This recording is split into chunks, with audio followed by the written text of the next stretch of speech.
Excellencies, President of Somaliland, Sabdi, my chairman and boss, the chairman of the Brenthurst Foundation, former president of Nigeria, Olusegun Obasanjo, honored guests, ladies and gentlemen, friends and colleagues.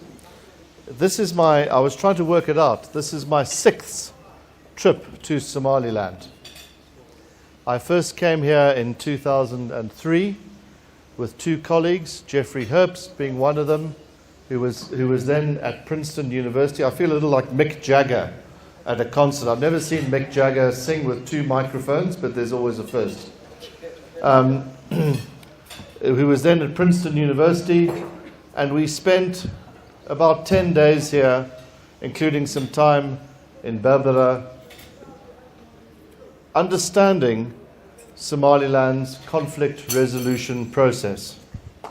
I then came back with Patrick Mazimhaka, who was President Obasanjo's predecessor as chairman of the Brenthurst Foundation, where we looked at some of the constraints to Somaliland's growth and tried to advise them on how to get more out of the international community. I was also accompanied on a trip here by Christopher Clapham, who is the eminence grise of the African studies world in the United Kingdom at Cambridge University, and who was my former supervisor, and who I had on the phone just 15 minutes ago, and he sends his best regards to the people of Somaliland. And Christopher and myself went up to Barao and to Sheikh in a small car, and we spent several nights up in the mountains speaking to people who had been involved in Somaliland's conflict resolution approach. And for those students of politics, conflicts are successfully negotiated, or an end to conflicts is successfully negotiated when usually you have 3 elements. Usually it's when the international community is pushing in one direction. They're pushing the parties to the negotiating table. That was certainly true in the case of my country, South Africa. It also happens, and this is absolutely fundamental, when insiders believe that there's more to be gained by ending the fighting than from continuing it. That there's much more at stake, but there's more advantage as well. And then thirdly, when you have the right method and the right leadership and the right timing. And as the finance minister now has indicated, Somaliland led an unusual path in terms of the latter ingredient in particular. The way in which you went about resolving your differences without external intervention, with nobody's help, meant that the goals were more important than the process. It didn't matter how long the process took. Patience was unlimited, and certainly you needed a lot of self-reliance and perseverance then, as indeed you do now in Somaliland's rebuilding. So in many respects, one of the great unsung success stories of conflict resolution is exactly what's happened in Somaliland, which is one of the reasons why being here is such an honor and a privilege yet again, and in particular in the company of someone that I look up to so much in President Obasanjo. As I mentioned, it requires lots of self-reliance.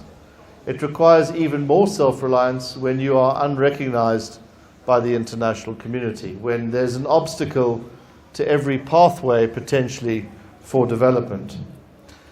It means that not only do you have to have massive integrity in government, but you have to have a long-term vision, a long-term plan, a long-term goal for your country as Somaliland has done.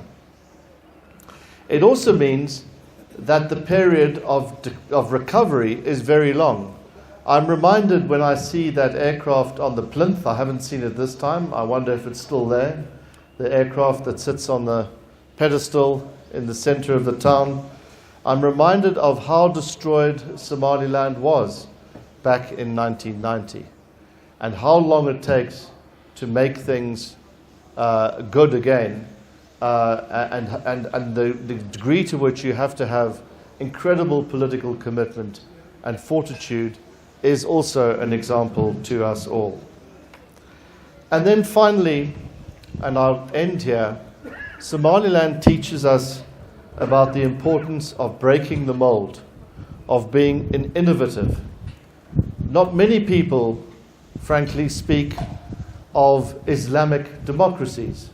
They normally speak of forms of government in different terms. But Somaliland is and continues to be a standard bearer for democratic development in Africa and indeed in the wider international community. This morning we were at the House of Representatives. Then we followed it, or this afternoon, shall I say, then we followed it by a meeting with the Chief Justice and the Supreme Court Justices. And it's clear that these processes, these institutions, the very inner stuffings of democracy and the rule of law have been consolidated and built upon over a very long period of time. So I would say that from my very own personal perspective, I'm less here than to teach Somalilanders about anything than to learn from Somaliland's experience yet again. But it is a special privilege to be able to do so, as I've said, and let me stress once more, in the company of President Obasanjo, and to once more enjoy the hospitality of the tremendous and famous Somaliland hospitality that we have started with here today. So thank you, Mr. President, to you and to your team for the